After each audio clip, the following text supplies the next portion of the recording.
I was on it for 10 years. And when I began, I didn't really know what I was doing. I felt quite out of my depth. I knew I was, weirdly though, I knew I was in the right place. I knew I was doing the right thing, I just didn't know how, really.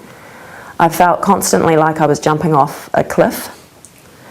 Fortunately, I was surrounded by people who understood that and understood that I would naturally have a degree of anxiety about what I'd done to myself because I'd made myself available to play this person who I already really liked because she was messy and really good at some stuff and really crap at other things. And I knew that because I'd signed a 1-year contract, she was going to be around for a while, so I felt a certain degree of safety in that, but also a degree of kind of responsibility to get it right, and to do a good job, and to make her an authentic person. And so to get my anxiety and fear and uncertainty and frustrations and all those things out of the way so that I could just be Sarah Potts. My own emotions and my own journey probably helped her be who she was, which was someone who was a bit neurotic, a little bit highly strung, belligerent, but deeply sensitive, really, and also not confident in her ability to do certain things, like really not confident that she's a great person to have a relationship with, and not a great mother, and a really good doctor, but not so good at the interpersonal stuff. On a slightly different note, I used to love it when the Sarah Potts would get in really big fights with people and when she would, like, I don't know, when she got Robin Stokes in a headlock and when she smacked that burglar in the face with a keyboard, and whenever she and TK would have real humdingers, or, you know, when Leanne smacked Tilly and she got all lioness mama bear about it, and I loved those when the fire came out in her. And before things got quite sort of serious for her, she was often, she was sometimes a comedic role as well, because she was a bit klutzy and a little bit useless. So I enjoyed that aspect of playing her as well. When they decided to give her multiple sclerosis, I didn't exactly freak out, but I thought, why? And in the end, why doesn't matter. Because what I realised was that one of the answers to the question why is that because people who watch Shortland Street sometimes have MS, and they really appreciate that the people in their workplace, for example, can now understand it on a slightly different level. It's a seriously debilitating thing, and not to be taken lightly. And so I always wanted to make sure that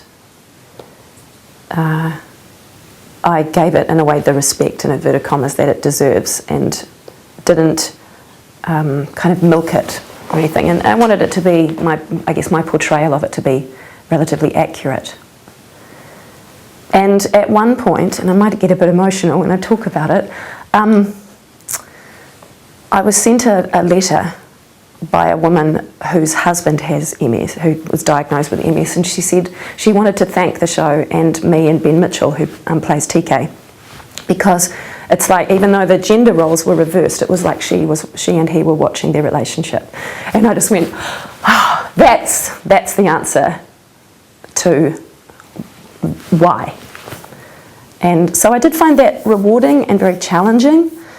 It was physically quite challenging, but interesting at the same time. Because she was such a big part of my life, of Amanda's life, when she disappeared, I was kind of devastated, actually. Because I realised how much I relied on her and Shortland Street to give me a sense of purpose and value in the world, I guess. And I didn't realise that, really, until after I left, and I had to sit there and go, oh my God, who am I now? What am I going to do now? why am I special and important now? Oh, am I special and important? And I had, it was really tough. Being unemployed is tough, you know.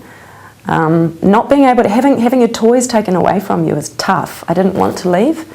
And so I felt very angry about it, but at the same time I knew that it was the best thing. I would look back on it and think this is one of the best things that will have ever happened to me. In the same way that she was given to me, and it's one of the best things that's ever happened to me because she's just brilliant. And I'm so pleased I got to play her for as long as I did. I just don't know, because I don't know how the rest of my life is meant to unfold. I don't know how things are going to go next, but I wouldn't get the chance necessarily to find out unless they'd said to me, get out, go on, time's up. Working with Cohen Holloway was hilarious because he's constantly churning out material, because part of the thing about the show is that Danger Road has written the script, but because of the kind of guys and actors that they have in every single role in the show, there's Kyle and Dane kind of welcome a bit of bringing your own thing to it, a little bit of improv maybe, you know, adding your own, letting the scene run on a little bit with your own extra sort of bits and pieces. I can't speak the language really at all, but because I had to play someone who could, or who can, and I had to be able to reel off all of the names of her children, the encyclopedic names of her children, that was a big challenge for me, and I was looking forward to that. And I was looking forward to playing a white woman who likes Māori things. That's how her brother describes her. No, she's not, because her niece thinks that Auntie Crystal is part Māori, and her dad has to say, no, she's not Māori, she just likes Māori things. And, and I'm like, well, I can relate, so cool, I'm quite well cast. I was away for 10 days, and it was a grueling schedule, and I arrived to a crew who had already been filming with 2 other people, and so their eyes were basically popping out of their heads when I arrived, and they did very, very well, but I knew that we were going to have to shoot fast and move fast and spend a lot of time travelling and that kind of thing. And that coupled with me actually being myself for a change rather than pretending to be somebody else, which I felt initially quite self-conscious about. What's next? Well, we shot a TV series called the Cul de Sac this year, and I can't tell you too much about that, but hopefully people like it enough and TVNZ likes it enough for there to be a second series, because that will be fun. And hopefully there'll be a second series of Find Me a Māori Bride. There's lots of hopefullys. There's a lot of television series that are going again because 2015 was quite a good year for television in New Zealand.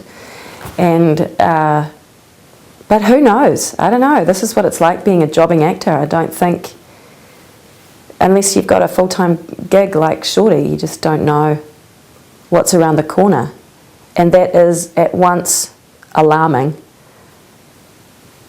and exciting.